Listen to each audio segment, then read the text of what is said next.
Ladies and gentlemen, welcome to the Tradesman Experience. This is the podcast built by tradesmen for tradesmen. My name is Josh, and one of my favorite podcasts right now is the Bedros Keuilian podcast. And as he says, I've got a great episode teed up for you today. We're going to talk about fighting your blueprint, and we're going to go through 5 areas of your life that you need to question, acknowledge, and change to get to the better version of yourself. And before we get into that, guys, we have the 2-day business builder coming up. It's November 7th and 8th. It's in Chesterfield, Missouri, which is right next to St. Louis. Single tickets are $8.99. If there's 2 of you coming, there's a partner pass for $15.99. They are on the website at thetradesmanexperience.com. You're going to get immersed into business, finances, leadership, operations, systems, sales, and ultimately changing your blueprint to tie in today's content. You're going to start with a workbook, leave with a playbook, and you're going to go back to your business equipped with the tools and skills that you are currently missing. So get to the website, get your ticket. We only sell 25 tickets, okay, 25 seats, because it's meant to be immersive. It's meant to be in your face. It's meant to be hands-on. Right? We're not coaching a large group here. You are put in a room of like-minded people, of get shit done motherfuckers that want to learn, that want to be better, and you're going to get to network and grow with them. So get to the website and get your ticket. Let's talk about fighting your blueprint. And then the reason I'm bringing this up, and I'm going to give you a little context to this topic tonight. I have been on my personal growth journey for 11 years. And some of the things that I've learned, I realize that sometimes I'm just a slow learner, and it takes me more pain than I think it should to be able to recognize and change some of these things. And the further along that I go in my personal growth journey, really the deeper into the layers I get. And I'm to a point where I don't longer question what I do. I focus on why I'm doing it. Why do I think that way? Why do I behave that way? Why do I respond that way? Why do I talk to myself this way? Why do I talk to other people this way? Why are these my habits? Why are these my disciplines? Why?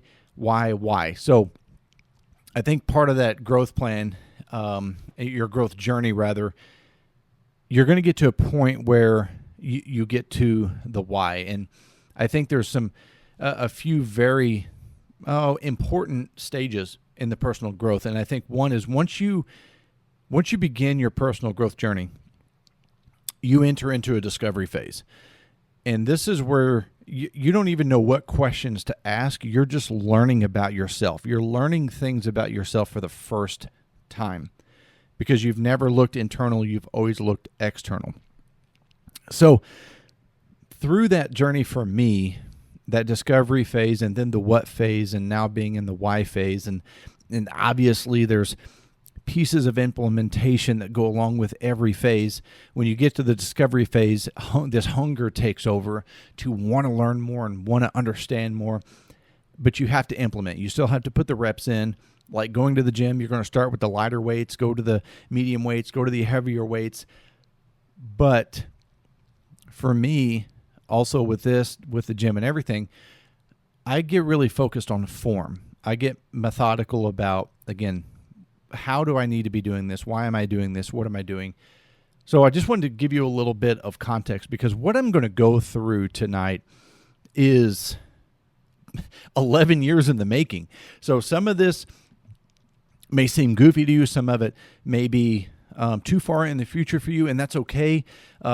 Some of you, this may be exactly what you need. But regardless, this is where I am, and that's why I wanted to share this, because when I have these breakthroughs, when I have these growth spurts, I like to call them growth spurts in my personal growth journey, when I get through that or in that, I like to share that information. So that's what I'm going to do here today. So we're going to talk about 5 areas of your life, 5 areas of your blueprint that you're going to need to fight. Again, you're going to need to fight these areas. You're going to need to acknowledge these areas, and then you're going to work on changing these areas. And the first one that I'm going to start with, probably won't shock you, is your physicality, okay? And not solely fitness, all right? Fitness, I think, plays such an intricate role in having self-confidence. I think it plays an intricate role on your mental health, the conversation that you have with yourself. Physical fitness, you also have to have an understanding and healthy relationship with food. But your physicality, and I think one of the best examples that I can give you is how you walk. When you look at someone that is walking to their destination, their body language tells you a lot about what's going on internally. It tells you a lot about their blueprint. If you're not walking somewhere with good posture, confidence, and a sense of urgency, then, again, that tells me a lot about that blueprint. You've got a sloppy posture. This is one of the things that drive me nuts. Your heels drag when you walk, and you can see shoes or boots that somebody's worn for a long time. The fucking heels are just ground off because they shuffle. They drag their feet. It fucking drives me nuts. If you don't have, and again, this is the blueprint, but if your internal narrative and self-conscious and conscious awareness of self is so poor that you shuffle, right? You just mope in and drag your fucking feet. That's what I'm talking about. Those are behaviors of physicality. Okay, how you walk, how you speak, how you shake hands, how you ask questions, how you articulate. All right, the way that you articulate is a physicality. It shows people your confidence. It shows people if you have conviction. It shows people because they can hear it, right? It's no longer internal, it's external, so they hear it, and through that verbal exchange, through that exchange of language, people start to paint a picture of you inside their mind. Because you're too fucking lazy to learn how to articulate better. You're too fucking in your own way, or you're just like, oh, well, this is the way I've always talked. And it's like, okay, well, great. If you talk the way you always talked, you wouldn't fucking talk at all. You would just make sounds like a baby does. So it's not the way you've always talked. It's how you choose to speak. So understanding that part of the physicality. And then, yes, I'm going to come back to exercise. You've got to understand the role that physical discipline plays in all areas of your life. Physical discipline is a great identifier of someone's personality. It's not always the truth, and it's not a true testament to everything, but it is a staple. Okay? It is a staple in people's behaviors. If they have the discipline to go to the gym or do a home workout or go for a 20-minute walk every night or manage their nutrition, I don't like the word diet, okay? When they manage their nutrition, that is all part of your physical blueprint. Now, I'm going to probably ask this question throughout these 5 areas, but part of my challenge for you here is you have to be able to stop and go, why is this how I think about my physicality? Because your blueprint really operates in, I think it's called the hypothalamus, and I'm probably pronouncing that wrong, and I sure as the fuck can't spell it, but that blueprint is what sends out the signal to your brain. It's the programming that sends the signal out to your brain that creates action, creates thought, creates language. And that's why I'm saying you've got to start identifying your blueprint. So why do you think that way? Why do you accept this high level of an unhealthy lifestyle? Why do you accept that? And by the way, if you can't honestly ask yourself that question, the rest of these you're not ready for them. You're not ready for the other 4. But when you look at behavior, your physical behavior that stems from something, if you grew up in a social setting or an environment where every weekend you guys sat out in the garage or went to the bar or did something and got fucked up every weekend, you carry that programming into your adulthood, and there's a high probability that you're doing the same thing as an adult that you were surrounded by as a child. Because that was programmed, that was wired into your blueprint. So you got to ask yourself, why do I act this way? Why is everything physical and mental about me the result that is standing in front of the mirror? Why is that the result? What is it that I believe about myself, and what is it that I think to be true that has created this result? And one piece of advice I'm going to give you on everything that we go through here is, and this goes for me too, stop accepting someone's opinion as your truth. There's nothing more fucking dangerous and degrading than accepting someone else's opinion as your truth. You should question everything that you believe. Everything that you've always believed, you should question that. Number 5 being your physical. You need to question, why do you have this perception of health and fitness the way that you do? Why do you hold your body posture the way that you do? Why do you communicate the way that you do? You need to really, really ask those questions. And the other question I'm going to challenge you with, okay, there's going to be a lot of challenges, hopefully, within this conversation, is if you were to sit down and clearly define the best version of you, what does that look like? You need to be able to internally understand what the best version of you looks like, and you need to be working towards that. Okay? So number 5 is physicality. Number 4, career. What is your blueprint about jobs and careers? Okay? I'm going to give you some internet statistics, right? I'm not going to share the sources. There was like 5 or 6 different sources. They all had a similar number. So I just kind of average them out. Over 80% of people hate their jobs. 80% of people hate their jobs. I mean, 80% of people that get up and go to work dislike what they're doing, where they're doing it, who they're working for, who they're working with, the money, the circumstances, the situation, the customer, something. They hate their job. This blows my mind because I know what it's like to be in the rat race mindset.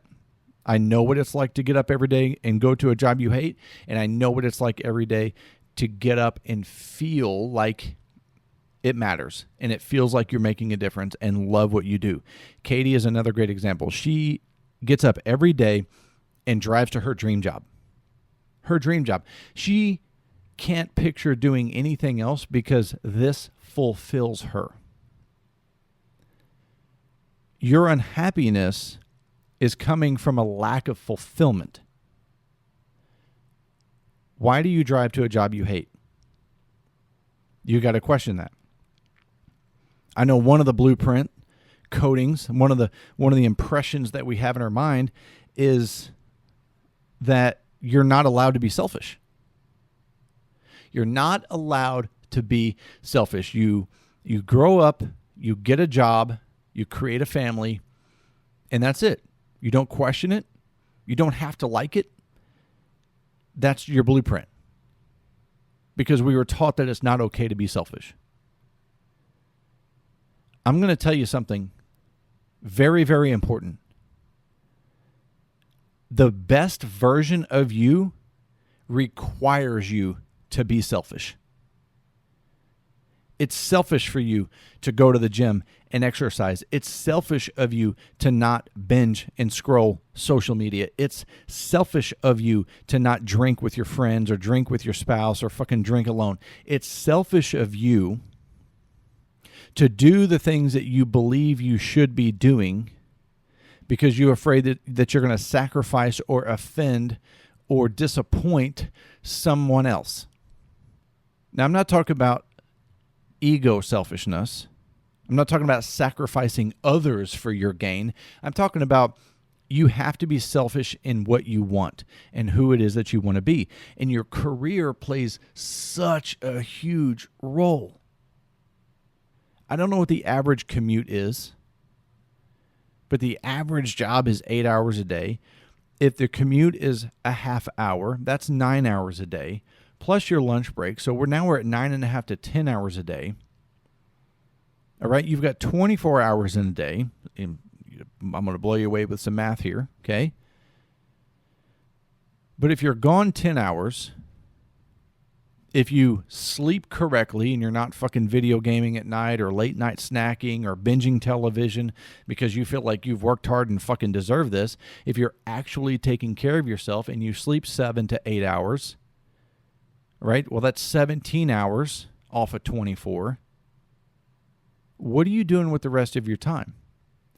You've got family, you've got kids, you've got soccer practice, you've got ballet, you've got whatever sports ball is going on, and then you've got overtime, you've got to take care of the spouse, you've got house chores to do. And by the way, guys, anybody that is listening, that is working to be successful and also has children, you deserve a fucking medal. I don't have children. Katie and I don't have kids, and I still run out of time. And I am blown away at our close family members that work so hard in doing the right things, and they have a litter of kids. Like, I don't know how you fucking do it. You are the true definition of a superhero. That's truly what I believe. Back to the career. Your career has such an influence on how you treat your family.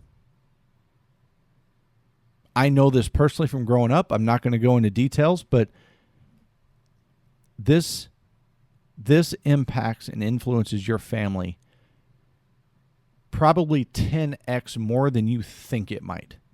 It might be 100x more than you think it might. Because you wear that on you because you hate your fucking job. And one of the other pieces of the blueprint that we were given is we were taught it's okay to suffer to provide. It's okay to suffer for our family. Your family doesn't want you to suffer. It's not heroic. It's devastating. It's destructive. Because that career that you fucking hate, you take that shit out on your family. You take it out in alcohol abuse or drug abuse. You take it out in distractions, social media, pornography, gaming, cheating, fucking you name it. Whatever you are escaping into as a distraction from dealing with the real shit, it's because your fucking blueprint says this is what you're supposed to do, and it's destructive. It is chaotically destructive. So you've got to get your career under control. And I've had conversations with people where they have an idea and they want to breathe life into this idea, start a business, but they need insurance and they have family and they have kids. I'm not telling you to quit your job and abandon your insurance and go start a business tomorrow and pretend that that's not going to have effect on your family. But here's why I am telling you about your career. Do not live a lifestyle where you are hostage to your fucking job. You want to start a business? Make a fucking plan. Sell the stupid toys that you don't need, consolidate and eliminate your debt, have financial conversations with your spouse, and make a 5-year plan to get this business funded and going so you can get the fuck out of there. But it's easy to go, well, I need the insurance, so I'll probably never start my business. And now the next 20 years of your life are pre-programmed to you being a fucking miserable asshole, to you binging and destroying your family and relationship. Congratulations. Very supportive role there. Great provider. And if that pisses you off, don't get fucking mad at me. Get mad at your blueprint, because your blueprint is what programmed you to make the decisions that got you in the fucking situation that you're in. I want you to be a great father, a great mother, a great husband, and a great wife. I want you to be a great provider and at the same time be able to make soccer games and make basketball games. I want you to attend the school plays, and I want you to do it, and I want you to be able to sit there and not hate your fucking kids because you should be working, or you need to be working because you backed out on overtime. Like, you see how this career blueprint can be so destructive? You could work 60, 70 hours a week in a job that you love versus 40 hours a week in a job that you hate, and I will promise you, I will bet your fucking salary that your kids will be happier if you work more hours in a job that you love, because the version of you that your family gets is better. It's quality. They get less time with you, and they get higher quality of you when they do. You work 40 hours a week and you're miserable and you're an asshole to your family, nobody fucking likes you, okay? I think I got a lot of PTSD built up in there. Part of this, personal growth journey and discovery, okay, and growth, and again the questioning the blueprint here. So let's get to the third one, financial. All right, we were all pre-programmed to think a certain way about money. We were pre-programmed that way from our environment. Those that raised us, those that educated us, those that we watched their actions, how they handle money, how they talk about money, how they talk about people who have money. See, we all have a blueprint, and it dictates our relationship with money. And this was something that has taken me far too long. Made the joke earlier about being a slow learner. This is something that took me far too long to reprogram. Was my financial blueprint with money, because I was taught that if you had a lot of money, that whoever has a lot of money didn't come by it honestly. That they had to screw somebody out of that to get that money. That in that right there, I'm almost parroting back what I was told growing up. Like, that was programmed into me so much. One of the others was you just need enough. Well, enough for what? Like, define enough. What is enough? This goes back to the point I made earlier. If you're going to have a healthy relationship with money, you're going to have to be fucking selfish. You're going to have a healthy, selfish relationship with yourself and a healthy, selfish relationship with money. Why are you not valuable? Why do you think that you're not worth it? Because, see, money is just a math problem. Your relationship with money is a behavior problem. It's a blueprint problem. Because not only do we look at it and go, I don't need that money, we also look at it and say, I'm not worth it. I'm not worth that amount of money. I'm not worth that promotion. I'm not worth that. I don't bring enough to the table. I hate to tell you, but that's not an addition problem. That's a blueprint problem. That's somewhere along the line, you started believing someone else's opinion, and it became your truth. So you really, really need to dive in and understand why you don't like money. Why you don't, and people's like, well, I like money. I want to make money. Okay, but you're not asking the right question. The right question is, what is it that I need to know and understand about myself and money to make money? You have to ask yourself that question. When you fix the formula, when you fix the blueprint, the outcome changes. And see, that's the thing I love about math. Math can't lie. So when you create the formula, the result is inevitable. And if your formula is I grew up broke, I'm always going to be broke, Rich people have all the money. You have to screw somebody over to get it. I'm not worth it. If that's your formula, the result is inevitable. So you have to fix the blueprint. And I know I talked about financial here recently, a few podcasts ago, because as I said, it's taken me a long time to overcome this hurdle and not feel guilty. And I'm not saying that I'm guilt-free now, but I'm definitely understanding the necessity. The good that you can do if you make more money is unbelievable. So you got to fight your blueprint. You've got to change your blueprint for that. Okay? The next two, all right, I'm going to probably elaborate even more on. The next one, the fourth one is your emotional blueprint. And again, this is a little bit deeper into the psyche, and it's a little bit further into the blueprint. But your emotional blueprint. And I'm going to give you kind of a hint here. This piece of your blueprint is the connector of all five. Your emotional blueprint is the connection of all five of these. It is the thread that binds them all together. What is your emotional blueprint? Give you an example. Oh, I've always been hot-headed. I've always had a short temper. Oh, my dad had a short temper. You know, I just that's how I come by it. That is verbalizing your stupid fucking blueprint. That's all you're doing, is you are accepting that this is the only way that you can be. You're in that example, you've got a short fuse, so that's your emotional blueprint.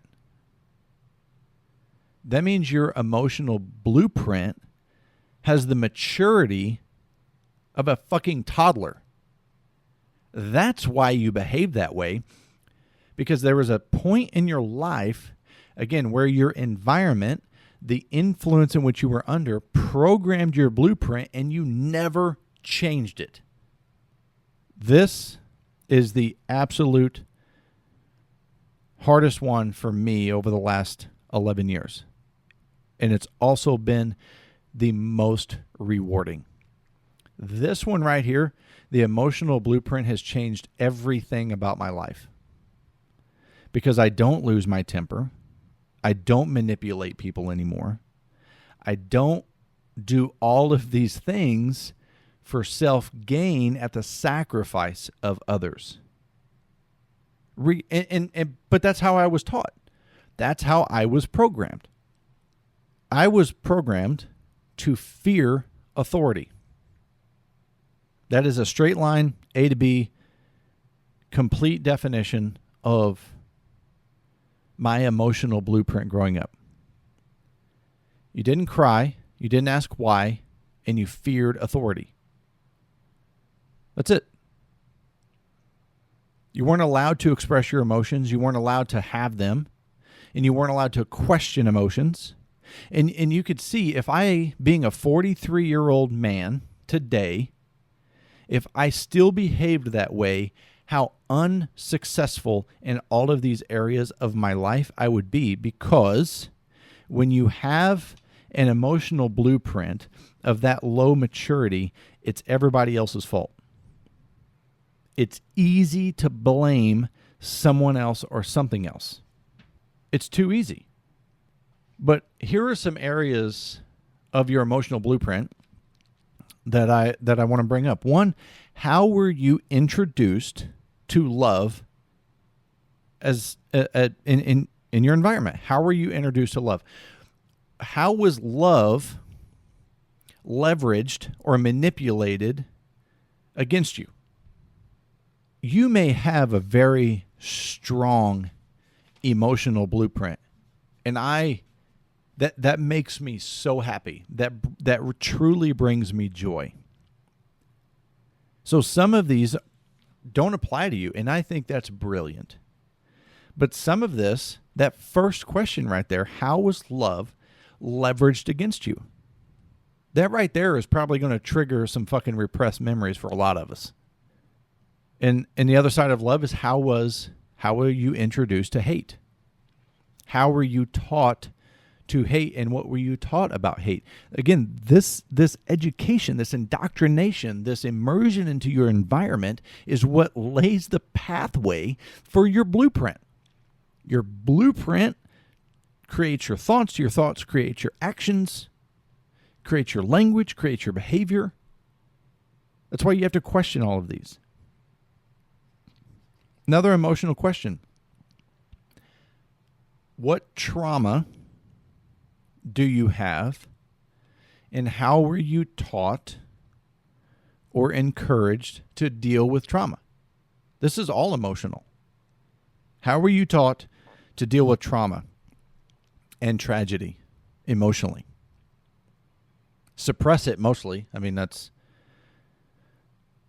how a lot of us were taught. But that's one that you also have to discover. You have to figure out, like, what are my traumas, right? And the worst thing that's ever happened to you is the worst thing that's ever happened to you. There's no metric. I'm not throwing out a metric and it's like, well, if you had this, it's not as bad as this. There are some terrifically horrible things that go on, and I'm not going to dive into a lot of that. What I'm saying is the worst thing that has ever happened to you is the worst thing that's ever happened to you. And I'm also going to tell you that if you look at that and go, well, their story is worse, then emotionally that's going to cause you to suppress. You can't compare. Don't compare stories, right? Don't compare stories. You deal with you. You've got yours. How were you introduced or taught to feel about success and failure? This is something that I see in today's generation, and Katie and I were talking about it last night, and God love her, she is an outlier of her generation. She is an absolute monster. I have to work my fucking ass off to keep up with her and her discipline, and it's a great motivator for me because that is like the culture of our relationship and the culture of our home. But the participation trophy society that we have, the emotional education that we have about dealing with failure and properly dealing with success doesn't exist in a lot of places today. Because we're taught that if you win, that somebody had to lose. So to keep from losing, everybody wins. And that is bullshit. That is so destructive and so fucking detrimental. It kills our internal instinct to thrive, right? If you go all the way back, especially look at tribal area, and we are tribal people. How did you survive in the tribe? By being the fucking best warrior or the best gatherer or the best at this. You didn't just go, well, I guess everybody's an okay hunter, so we're going to survive. No, you would fucking die. You would literally die. You would starve to death. Your tribe would no longer exist because you don't want to be better than anybody else because you're afraid it'll hurt their feelings. So what is your blueprint about success and failure? As you go through, and I'm going to get to the last one here, how you feel about this conversation is a good identifier of your emotional blueprint. How you feel about having hard conversations, or as I like to call them, the right conversations, the necessary conversations with people, is part of your emotional blueprint. And here's another tragic part of the emotional blueprint. And this nasty coin is two-sided. Hurt people hurt people. See, when we experience a lot of the emotional or psychological or physical or sexual traumas, and that programs our emotional blueprint, see, in those moments, we are made a victim. The success path comes in not staying a victim. I've removed people from my life that stayed a victim. They were made a victim in very tragic, traumatic ways. But they stayed a victim. And all of their behaviors point to it. And the hurt people. The other side of that nasty coin is when you behave that way, when you're made a victim and you stay a victim, you make other victims. So you hurt other people, and it doesn't even have to be intentional or malicious, but your behavior, your blueprint, your programming, your actions hurt other people. And you may think that this conflicts with my point on being selfish, but I can tell you right now, the most selfish thing that I can do is everything possible to be the best version of me. That is the most selfish thing I can do. Because being the most selfish me allows me to be the most selfless me. It allows me to give you the version that you deserve. And I look at Katie and I look at my very, very close inner circle, which is a tiny, tiny, tiny circle. And I look at those people and I look at Katie and I go, what version of me does she deserve? And then I look, what version am I giving her? And the third question is, what the fuck do I need to do better to give her that version? There's something phenomenal about understanding the version of you that you need to be and want to be. Because a lot of people are unhappy, and I'm going to tell you why. Okay, this is not a therapy session. I am not a psychiatrist or I'm not a psychologist. But what I'm going to tell you is I'm going to tell you where unhappiness comes from. If you are unhappy, that means that your goals, the things that you want, the person you want to be, the relationship that you want, the money that you want, the job that you want, the spouse that you want, the things that you want in life, it tells me that when those things and your actions don't align, you're unhappy. Because when your actions don't align with the things that you truly want and the person you truly want to be, being unhappy is the only option. And that's where distraction comes in. And that's where fucking depression comes in. And that's where addiction comes in. You show me an unhappy person, and I will show you someone who acts in a way that conflicts with the things that they want. See, happiness is in progress. If you know who you want to be, who you want to be with, what you want, how much money you want to make, and now your actions align with that, welcome to happiness, motherfucker. Doesn't mean that every day is perfect. Doesn't mean that sunshines and rainbows and unicorns fucking. What it means is you are clear about what you want, and you are clear that you're going to do whatever it takes to get there. You're taking a selfish act to be great. You show me a happy person, I'll show you someone whose actions align with their goals. And that brings me to the fifth one, which is relationships. I look at personal relationships, I look at professional relationships, and I look at social relationships. And no, personal and social are not the same. And actually, that's probably one of the biggest fucking reasons that you have problems in relationship is because all of your personal relationships are just social ones. You don't have any personal relationships. There's 3 or 4 people on my I guess I'll just say on my what vehicle are we taking list. I don't know if you guys have ever seen The Town and you saw that movie clip where he's like, hey, I need you to do something. You can't ask me where we're going. You can't ask me what we're going to do.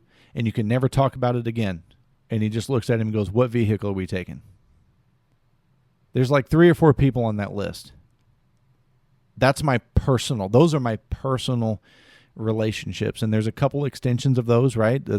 Whether it's a spouse or kids, but that's my what vehicle are we taking crew. Everybody outside of my inner circle is a social connection. Regardless of family or not, I don't get wrapped up in that whole obligation of fucking whatever. If you're not in my personal circle, you're in my social circle. That's it. And then the other is professional.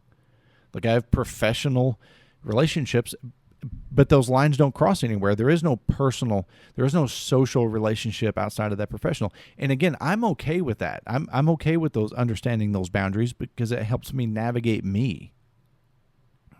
We talked about in the emotional blueprint how you treat others. Okay, your relationship blueprint. Again, goes back to your immersion in the environment that you were brought up in. It goes back into the role models. Okay, just the people setting the example for you as to how you're supposed to behave in a relationship. And this is one of the things that fucking drives me nuts is, and I'm going to pick on the fathers of daughters here. There's so many of you that would murder the son of a bitch that treated your daughter the same way you fucking treat your wife or their mother.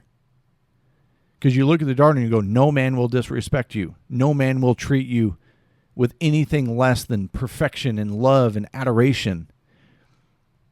And then that same person is a fucking piece of shit to their daughter's mother or to their wife. That's a fucking blueprint problem. And I'm not allowed. There's certain things that I know I can't cross a line on a public global platform. But there's a fucking solution for that.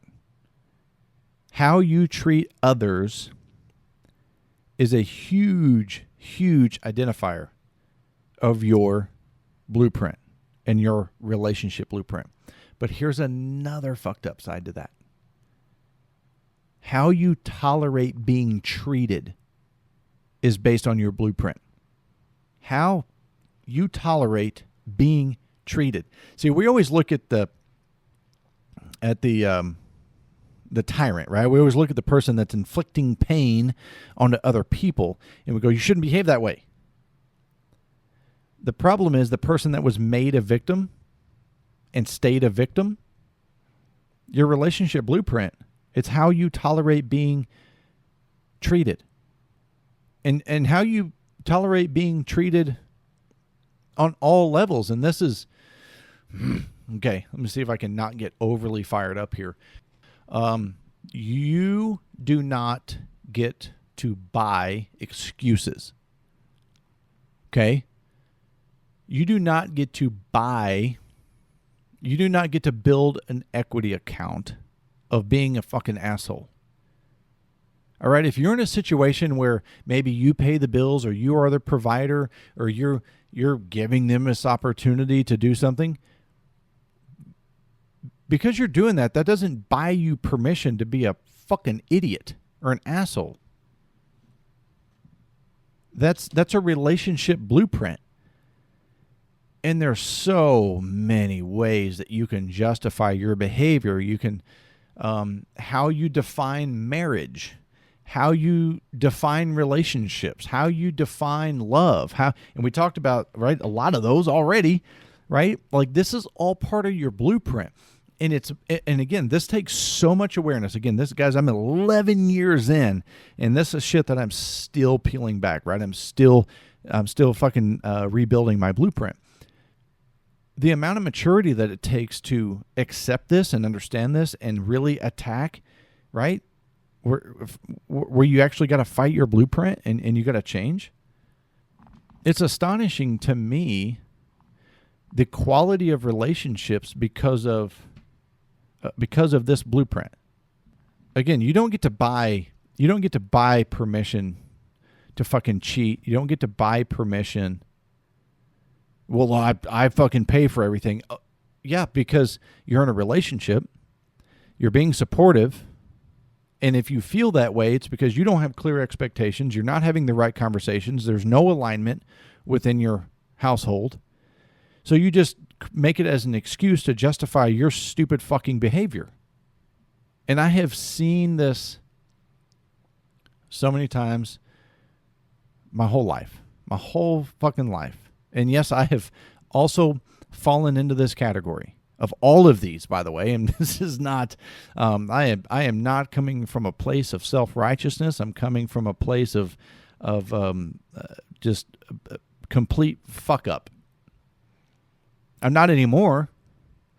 I'm not a fuck up anymore. I don't have poor relationship with money anymore. I don't have bad experiences with relationships anymore.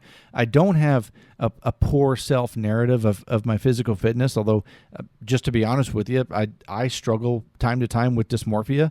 And in the career thing, like, guys, I'm telling this to you from a place of care and love and concern because I know what's possible for you. And I know because it was possible for me. And I know what's going to be possible for me. But even though the emotional is the connecting thread, your relationship blueprint is the foundation to everything. To everything. So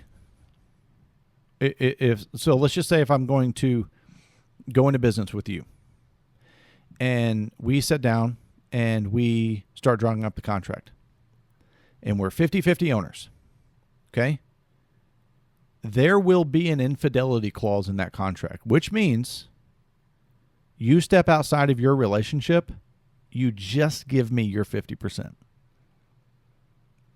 That's how strong my blueprint has become.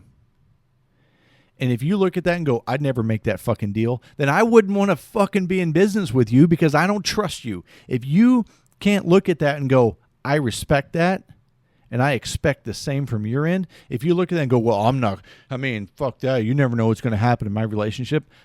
You're right. I don't know what's going to happen in your relationship, but you know how you can act or respond. Your relationships, again, not a therapist, not a psychiatrist, not a psychologist, and I'm sure as a fuck not a relationship therapist. I'm not a counselor. But what I can tell you about your relationship blueprint, look at the quality of people that you have around you. That's all you need to do. Look at the quality of people that you have around you. That should tell you everything you need to know about your blueprint. Second is look at your personal relationship. Who is your person? Who is your significant other? The other person that is significant in your life. How do you have conversations? How do you react and respond emotionally? How do you work together financially? How do you have conversations, and how are you navigating through the careers?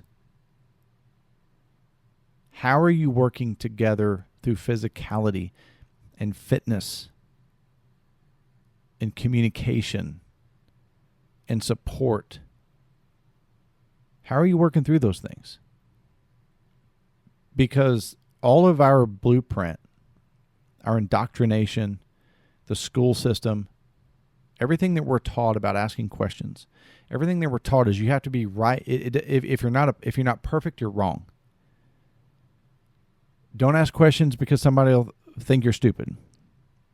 Or don't try out for that. You're not fucking good at it. Like, I could go on for hours again about how the exposure in our environments have created this blueprint.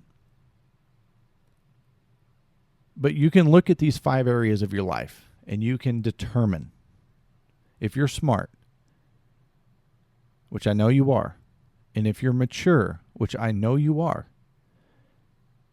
you can take control of your blueprint and you can start to replace those wires that are contaminated. They're corroded. They're fucking destroying everything about your life. And if you're just going to continue to ignore it and continue to go through life with distractions, distractions are cheating. Again, distractions are social media. Distractions are alcohol. Distraction are drugs. Distraction is gaming, binging, lying. Like, these are all distractions. Smoke and mirrors. It's distractions. If you're cheating, that's a symptom. If you're lying, that's a symptom. The problem is your fucking blueprint. Guys, I will tell you, if my stupid, stubborn, old ass can learn these things and understand the version of me that I need to be and those around me that I love deserve, I promise you can do it. You can probably do it faster than me. I hope it doesn't take you 11 years to get as far as I did. I want you to be great. I want you to be the best version of you. I want you to be successful. I want you to be happy. That's what I truly, truly want for you. And I appreciate this time that you have spent with me. Sit down, have some hard conversations, evaluate your blueprint. Guys, get out there, be the best version of yourself, and get shit done. Be proud to be a tradesman. See ya.